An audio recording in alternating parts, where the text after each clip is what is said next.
Good afternoon again to all of you.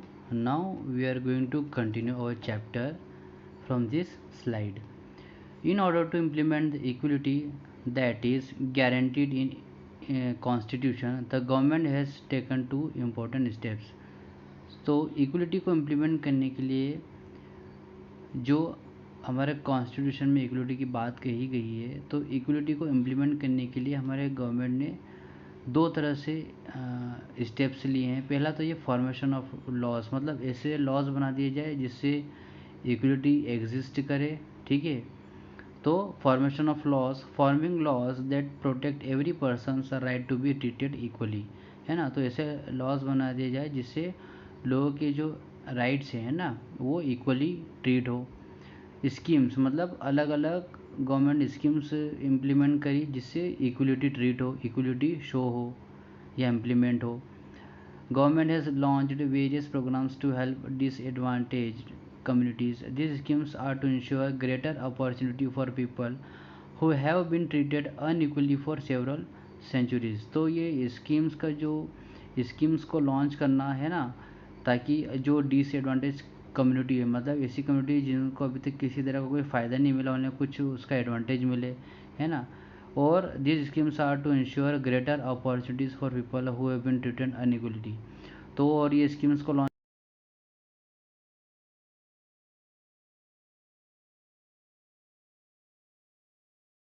उनको नई नई अपॉर्चुनिटीज़ मिले, है ना, ताकि वो भी दूसरी लोगों के साथ क्या कर सके, कंधे से कंधा मिलाकर चल सके।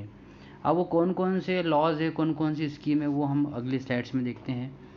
तो देखिए, मिड डे मील, तो सबसे पहले जो गवर्नमेंट स्कीम थी that is mid day meal, मतलब गवर्नमेंट स्कूल्स में मिड डे मील का जो कॉन्सेप्ट था। जैसे आपने प्राइवेट स्कूल में देखा होगा ना, मेस सिस्टम होता है बच्चों को, मतलब प्राइवेट स्कूल्स में खाना वगैरह मिलता है, वैसे ही ये चीज़ सबसे पहले गवर्नमेंट ने सोचा था कि ऐसे बच्चे जो गरीब परिवार से बिलोंग करते हैं, जिनको न्यूट्रिशन नहीं मिलता है, उनके पेरेंट्स की इतने इनकम नहीं होती है, वो अपने बच्चों को अच्छा पोषण वाला आहार, मतलब न्यूट्रिशियस फूड वो नहीं प्रोवाइड करवा पाते हैं। तो गवर्नमेंट की ड्यूटी बनती है कि वो गवर्नमेंट स्कूल्स में मिड डे मील प्रोवाइड करे ताकि बच्चों को पेट भर के खाना मिल सके। ठीक है, Midday meal scheme refers to the program introduced in all government elementary schools to provide children with cooked lunch. तो मिड डे मील्स को सभी गवर्नमेंट स्कूल्स में इम्प्लीमेंट किया गया है ना, कि बच्चों को, गरीब बच्चों को खाना मिल सके, है ना, उन्हें पेट भर के खाना मिल सके। Tamil Nadu was the first state to start mid day meal in schools. तो दो तमिलनाडु था, वो सबसे पहला स्टेट था जिसने ने गवर्नमेंट के इस ऑर्डर को इम्प्लीमेंट किया और फॉलो किया। In 2001 the supreme court instructed all states to implement mid day meal scheme in their school. तो 2001 में सुप्रीम कोर्ट ने आदेश दिया था कि सभी पूरे ऑल ओवर इंडिया में जितने भी गवर्नमेंट स्कूल्स हैं वहाँ पर छोटे बच्चों को या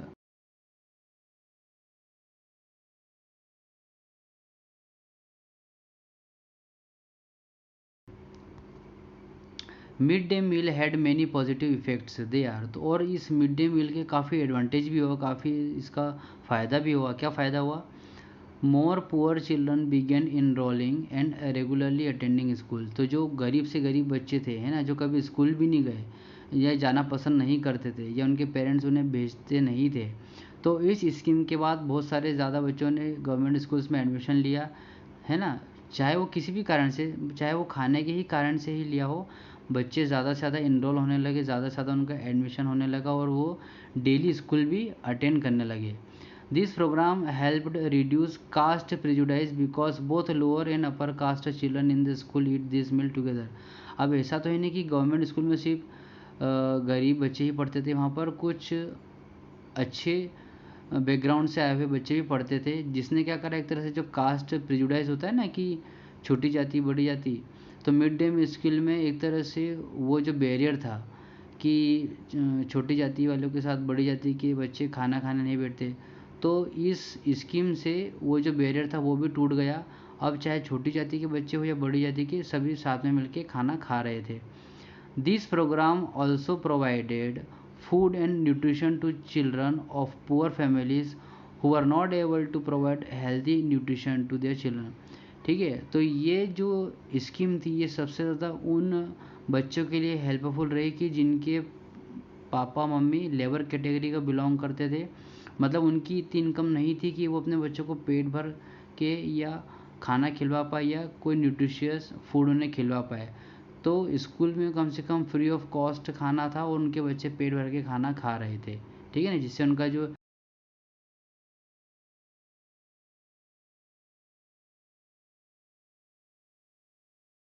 2001 MDMS मतलब mid day meal scheme became a cooked midday meal scheme under which every child in every government and government aided primary school was to be served a prepared midday meal with a minimum content of 300 calories of energy and 8 to 12 gram protein per day for a minimum of 200 days। तो government का ये था, इस mid day meal scheme से उनकी ये planning थी कि साल भर में स्कूल कम से कम 200 दिन लगता है, तो उन 200 दिनों में कम से कम बच्चे को उन 200 दिन पूरा खाना मिले। और वो इसलिए ताकि बच्चे को कम से कम एनर्जी के रूप में 300 कैलोरीज ऑफ एनर्जी उन्हें मिल सके और 8 टू 12 ग्राम प्रोटीन उन्हें पर डे मिल सके, है ना। तो ये उनकी पॉलिसी थी इस मिड डे मील स्कीम को लॉन्च करने में। अब ये तो हो गई इंडिया की बात, है ना। तो इससे एक मिड डे मील स्कीम से उन्होंने इक्वलिटी को इम्प्लीमेंट करने की कोशिश करी गवर्नमेंट ने। और लेकिन ऐसा नहीं है कि स्ट्रगल इक्वलिटी के लिए सिर्फ इंडिया में ही हुआ है, ये इंडिया को छोड़ के दूसरी कंट्रीज़ में भी कहीं ना कहीं इनइक्वलिटी एग्जिस्ट कर रही थी।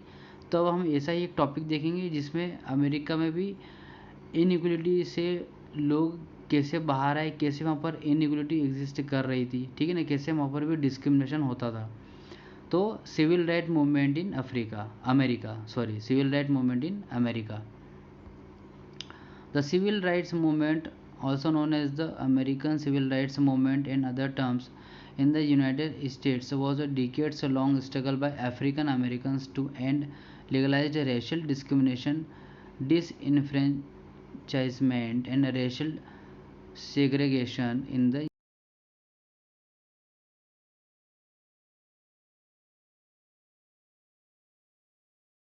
था, जिन्हें अफ्रीकन अमेरिकन्स कहा जाता था। अफ्रीकन अमेरिकन्स मतलब ऐसे लोग जो जिनको सिटीजनशिप मतलब जिनको नागरिकता तो अमेरिका की मिली थी, लेकिन कहीं ना कहीं उनके एंसेस्टर्स को किसी टाइम पर अमेरिका लाया गया था स्लेव बना के, मतलब गुलाम बनाकर, है ना। अफ्रीका में रहने वाले लोग जो कि बाद में अमेरिका में आगे बस गए क्योंकि उनको अमेरिका में लाया गया था स्लेव बना के। फिर बाद में जब उनकी शादियां हुई या फिर जब बाद में उनकी नेक्स्ट जनरेशन आई, ठीक है ना, तो वो वहीं पे पैदा हुए अमेरिका में, तो वो क्या कहलाने लगे, अफ्रीकन अमेरिकन्स। ठीक है, तो उनके साथ रेशियल डिस्क्रिमिनेशन होता था। रेशियल डिस्क्रिमिनेशन मतलब रंग को लेकर भेदभाव, है ना, रंगों को लेकर उनमें के साथ इनइक्वलिटी बिहेव की जाती थी। तो ऐसे लोग जो थे तो अफ्रीका के, लेकिन अमेरिका में रहने लग गए थे, वहाँ पर आकर बस गए थे, इसलिए उन्हें अफ्रीकन अमेरिकन्स कहा गया था। और उनके साथ रेशियल डिस्क्रिमिनेशन को लेकर इनइक्वलिटी होती थी, ठीक है ना। तो इस चीज़ को रोकने के लिए वहाँ पर सिविल राइट मूवमेंट स्टार्ट किया गया था, ठीक है ना। तो इसकी शुरुआत कैसे हुई थी, क्यों हुई थी, वो भी हम आगे पढ़ते हैं। African Americans were treated unequally in the US. For example, when traveling by bus, they either has to sit at the back of the bus or get up from their seat whenever a white person wished to sit। तो civil right की जो civil right movement की जो क्या बोल सकते हैं, जो शुरुआत है वो काफ़ी पहले हो जाती है, लेकिन क्योंकि उसका रीज़न क्या था कि वहाँ पर अफ्रीकन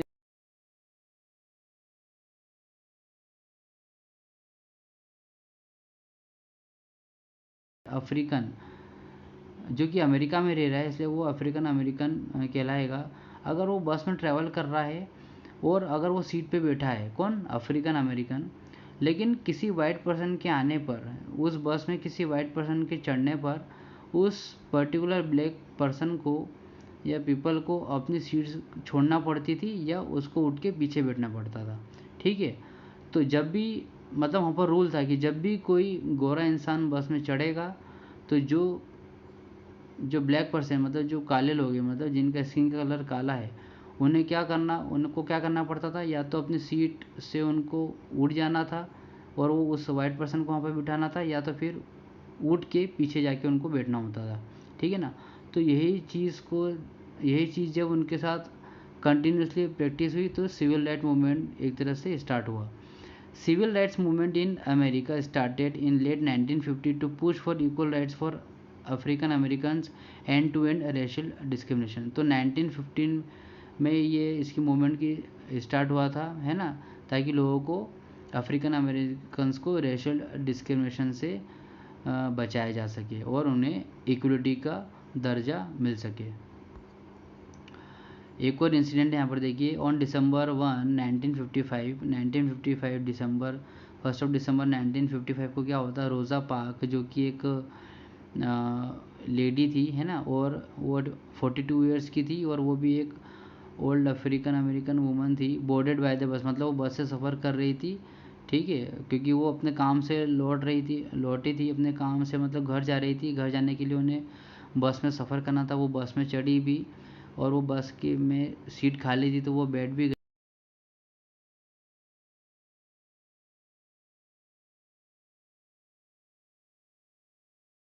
की सीट पे बैठी थी। तो एक उसमें जब बस रुकी किसी पर्टिकुलर स्टॉप पे, तो वहाँ पर एक वाइट पर्सन बस में एंटर हुए। तो रोज़ा पार्क को देख के वो गुस्सा हो गए और उन्होंने कहा कि आप पीछे जाकर बैठो, क्योंकि ये वाइट लोगों के लिए सीट रिजर्वड है ऑलरेडी। तो रोज़ा पार्क इतनी थकी हुई थी अपने काम से कि उन्होंने उठने से मना कर दिया और उस पर्टिकुलर वाइट पर्सन को पीछे जाके बैठना पड़ा। ठीक है, तो कहीं ना कहीं इस वाइट पर्सन को काफ़ी गुस्सा आया, लेकिन रोज़ा पार्क भी काफ़ी थकी हुई थी, गुस्से में थी वो, उन्होंने अपनी सीट नहीं छोड़ी। ठीक है, the civil rights act came into being in 1964 that prohibited discrimination on the basis of race, religion और नेशनल ओरिजिन। तो जो सिविल राइट एक्ट था 1950 में इसकी शुरुआत हुई थी और 1964 पे ये एंड हुआ और उसी मोमेंट के नाम से एक एक्ट बन गया सिविल राइट एक्ट, है ना, जो कि क्या चीज़ को प्रोहिबिट करता है, क्या चीज़ को बैन करता है, डिस्क्रिमिनेशन मतलब भेदभाव को किस बेसिस पे, रेस, रिलीजन और नेशनल ओरिजिन। मतलब अमेरिका में कोई भी पर्सन, फिर चाहे वो किसी भी जाति का हो, किसी भी धर्मों का हो या किसी भी रंग का हो, या वो नेशनल ओरिजिन मतलब वो कहाँ पर पैदा हुआ है ना, ये सब चीज़ों से उसको एक तरह से फ्रीडम दिलवा रहा था। ठीक है ना। इन चीज़ों के बेसिस पे किसी भी पर्सन के साथ डिस्क्रिमिनेशन नहीं होगा, चाहे वो किसी भी धर्म का हो, जाति का हो, उसका रंग कुछ भी हो, है ना, या वो किसी भी कंट्री से ही क्यों ना आया हो। ठीक है, इस चीज़ को लेके अमेरिका में डिस्क्रिमिनेशन पूरी तरह से बंद हो गया था 1964 तक आते आते, because of the civil right act. Martin Luther King junior was an important leader.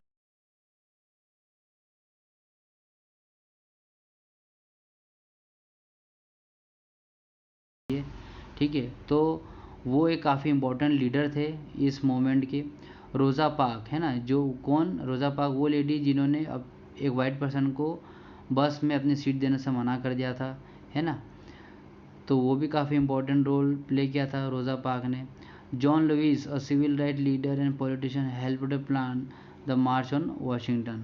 तो जॉन लुइस जो कि आपको दिख रहा है ना, जो छोटे पर्सन है लेफ्ट, जो मार्टिन लूथर किंग के जो लेफ्ट साइड में खड़े हैं, ठीक है, तो वो भी एक काफ़ी इम्पोर्टेंट लीडर थे, क्योंकि सिविल राइट मूवमेंट की जो पूरी प्लानिंग थी जॉन लुइस ने ही करी थी। ठीक है, जिसका मार्च वाशिंगटन में हुआ था, मतलब जिसकी जहाँ पर एक परेड निकली थी, मार्च हुआ था, प्रोटेस्ट हुआ था, कहाँ पे, वाशिंगटन में।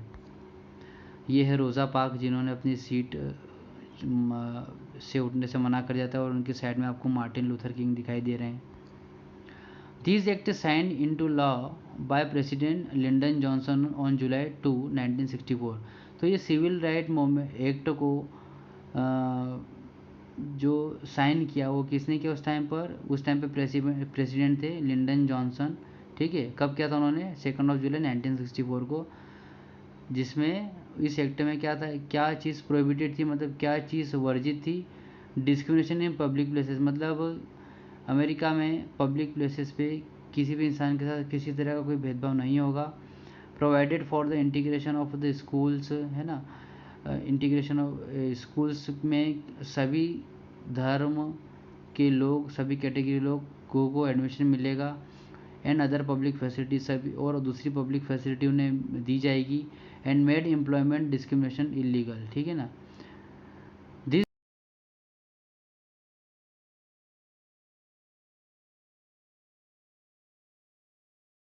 ये सबसे बड़ा एक तरह से क्या बोल सकते हैं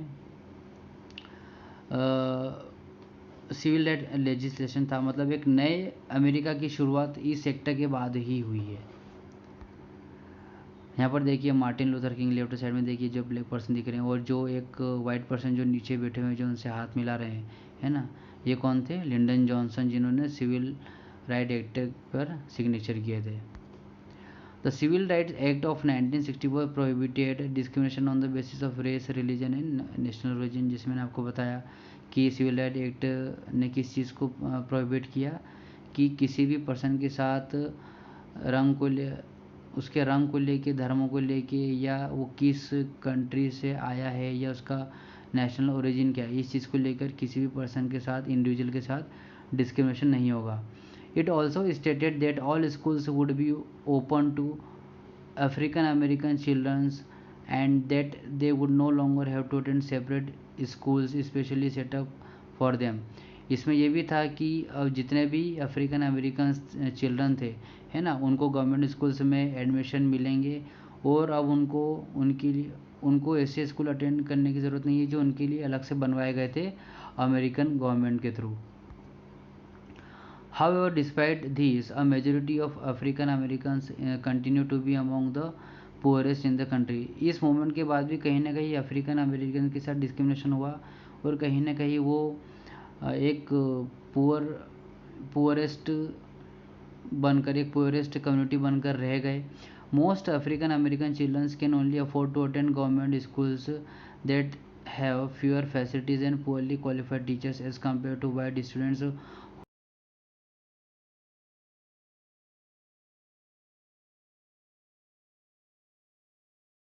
से। अफ्रीकन अमेरिकन चिल्ड्रन जिनके पेरेंट्स की ज़्यादा सोर्स ऑफ इनकम नहीं था, वो गवर्नमेंट स्कूल्स में एडमिशन लेने के लिए मजबूर थे, और ऐसे स्कूल्स जहाँ पर फैसिलिटीज़ भी काफ़ी लो क्वालिटी की थी, और वहाँ पर ज़्यादा क्वालिफाइड टीचर्स भी नहीं थे, है ना। और दूसरी ओर वाइट जो बच्चे थे, है ना, जो प्रॉपर अमेरिका के जो बच्चे थे, है ना, वाइट चिल्ड्रंस थे, उनको उनके लिए अच्छी अच्छी स्कूल्स थी, प्राइवेट स्कूल्स थी, अच्छी फैसिलिटीज़ गवर्नमेंट उन्हें प्रोवाइड कर रही थी, ठीक है। तो कहीं ना कहीं डिस्क्रिमिनेशन एग्जिस्ट कर रहा था। डिसेबिलिटी एक्ट 1955, ठीक है। अब डिसेबिलिटी एक्ट 1955 क्या है? This law states that person with disabilities have equal rights. तो ऐसा पर्सन जिसमें किसी न किसी तरह की कोई, मगर वो हैंडीकेप्ड है, मतलब या तो वो चलने में कैपेबल नहीं है, या उसके हाथ किसी चीज़ को उठाने में कैपेबल नहीं है, या वो मेंटली उतना पोटेंशियल वो नहीं रखता है किसी भी काम को करने के लिए, ठीक है ना। तो this law states that person with disability have equal rights and government should make possible there full participation in the society. तो ऐसे लोगों को भी इक्वलिटी का दर्जा दिया गया, उनको भी वो सारे राइट्स दिए गए जो कि एक नॉर्मल से पर्सन को दिए जाते हैं, जो पूरी तरह से किसी भी चीज़ को करने में कैपेबल होता है, ठीक है ना। और गवर्नमेंट ने ये भी कोशिश करी कि वो भी सोसाइटी में अपना पार्टिसिपेशन, योगदान पूरी तरह से दे सके। The government has to provide free education and integrated children with disabilities into main stream school, है ना। तो गवर्नमेंट ने उनको फ्री एजुकेशन देने के लिए भी ट्राई किया या कोशिश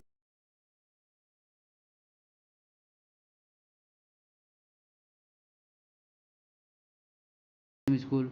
और उन ऐसे बच्चों को जो कि फिजिकली हैंडीकेप है, उनको जो नॉर्मल जो बच्चे होते हैं, जो नॉर्मल मेन स्ट्रीम स्कूल्स में जाते हैं, वहाँ की स्कूल में उनको पढ़ने के लिए पूरा उन्हें मौका दिया, चांस दिया। The law also states that all public places including buildings, schools, shopping malls etc. should be accessible and provided with ramps. ठीक है ना। तो जितने भी पब्लिक प्लेसेस होती है including buildings, schools, shopping malls, है ना, तो वहाँ पर इस तरह के बच्चे, इस तरह के डिसेबल्ड या हैंडीकेप्ड बच्चे वहाँ पर बिना रोक टोक के जा सकते थे। ठीक है, तो इस तरह के एक्ट भी बनाए गए फॉर द हैंडीकेप्ड चिल्ड्रंस। अब देखिए article 12 to 35 of Indian constitution deals with fundamental rights. तो जो हमारे आर्टिकल 12 to 35 है ये हमारे फंडामेंटल राइट्स हैं हमारे कॉन्स्टिट्यूशन में, हमारे जो मौलिक अधिकार है। These human rights are conferred on the citizen of India for constitution tells that these rights are inviolable rights to life, right to dignity, right to education etc. all come under one of the six main fundamental right। तो article 12 से लेकर 35 तक हमारे fundamental rights के बारे में दिया गया है, जैसे right to life, right to dignity, मतलब हमें जीवन जीने, हमारे लाइफ को हमारी तरह से जीने का पूरा अधिकार है ना। हमें सम्मान से जीने का अधिकार है। हमें किसी भी तरह एजुकेशन को एक्वायर करने का जो राइट है वो हमें सब मिला है because of the constitution. Article 14 of the Indian constitution deals with the equality before law and equal protection of laws. तो आर्टिकल जो 14 है वो कैसे डील करता है, equality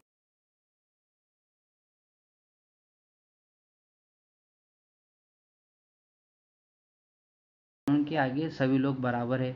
article 15 declares that the state can not discriminate against citizen only on the basis of religion, race, caste, sex and also place of birth. Article 15 में ये बताया गया है कि किसी भी तरह का डिस्क्रिमिनेशन किसी भी पर्सन के साथ नहीं किया जाएगा, चाहे वो किसी भी जाति धर्म का ही क्यों ना हो, उपजाति का ही क्यों ना हो, उसका रंग चाहे कुछ भी हो, किसी भी जेंडर का हो, मेल हो फीमेल हो, है ना, चाहे उसका जन्म किसी भी बैकग्राउंड में ही क्यों ना हो, इन सब बातों को लेके उसके साथ किसी भी तरह का डिस्क्रिमिनेशन नहीं किया जाएगा। मतलब ये सारी चीज़ों को बैन कर दिया गया। Article 14 of the constitution of India provides for equality before the law और equal protection of the law within the territory of India. Article 14 में जो भी लोग हैं अगर वो इंडिया के अंदर है तो उनको पूरी तरह से प्रोटेक्शन दिया जाएगा। ऐसा लॉ इम्प्लीमेंट किया गया है। It states that the state shall not deny to any person equality before the law और the equal protection of the laws with the territory of India. मतलब इंडिया के अंदर अगर इंडिया में कोई पर्सन रह रहा है तो उसको सिक्योर या उसके प्रोटेक्शन की पूरी रिस्पॉन्सिबिलिटी कॉन्स्टिट्यूशन में दी गई है ना। वो अपने अधिकारों का यूज़ करके अपने ड्यूटीज़ का यूज़ करके अपने आप को सिक्योर करने की बात गवर्नमेंट के सामने रख सकता है ना। अपने ड्यूटीज़ को अपने राइट्स के लिए उसको लड़ने का पूरी तरह से उसको अधिकार है अगर वो इंडियन टेरिटरी के अंदर है तो। अब हमारे कॉन्स्टिट्यूशन में 6 फंडामेंटल राइट्स है, जिससे राइट टू इक्वलिटी समान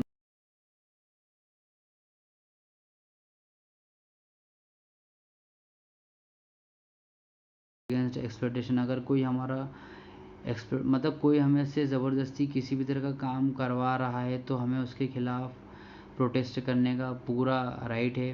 right to freedom of religion, हमें किसी भी धर्म को प्रैक्टिस करने का या हमारे धर्म के रिचुअल्स को फॉलो करने का पूरा राइट है। कल्चरल एंड एजुकेशनल राइट्स, हमें हमारे कल्चर को फॉलो करने का और हमें किसी भी तरह के एजुकेशन को ग्रैस्प करने का राइट है। राइट टू कॉन्स्टिट्यूशनल रेमेडीज़, मतलब अगर हमारे फंडामेंटल राइट्स का कहीं ना कहीं मिसयूज़ हो रहा है या हमें हमारे राइट्स को यूज़ करने का हमें अधिकार नहीं दिया जा रहा है तो हम सुप्रीम कोर्ट तक भी जा सकते हैं ना। हमें मतलब हमें हमारे लिए लड़ने का भी अधिकार है, चाहे फिर वो गवर्नमेंट ही क्यों ना हो। ये हमारे कुछ फंडामेंटल ड्यूटीज़, तो इसे आप पढ़ लीजिएगा, ठीक है ना। To abide by the constitution and respect the ideals and institution, है ना। तो कॉन्स्टिट्यूशन में तो हमारे जो आइडियल्स है ना, वो या ऐसी संस्था जिनका कुछ वैल्यूज़ है ना, उनको हमें पूरी तरह से क्या करना है, हमें उन्हें सम्मान देना है। हमारे नेशनल फ्लैग, नेशनल एंथम को हमें रिस्पेक्ट करना है, ठीक है। सेक्युलरिज्म, डेमोक्रेसी और नॉन वायलेंस, ठीक है ना, इनको हमें रियलाइज़ भी करना है और इन्हें फॉलो भी करना है। हमें हमारा जो भारत का, जो इंडिया का जो कल्चर है, चाहे वो फिर किसी भी रीजन का ही क्यों ना हो, या जितने भी हेरिटेज है, मतलब जो बिल्डिंग्स है, हिस्टोरिकल बिल्डिंग्स है या टेम्पल्स है या ब्यूटीफुल प्लेसेस है, उसे हमें प्रिजर्व, मतलब उसे बचा के रखने का हमारा कर्तव्य है, ठीक है। हमें टू प्रोटेक्ट द सोवर्जिनिटी,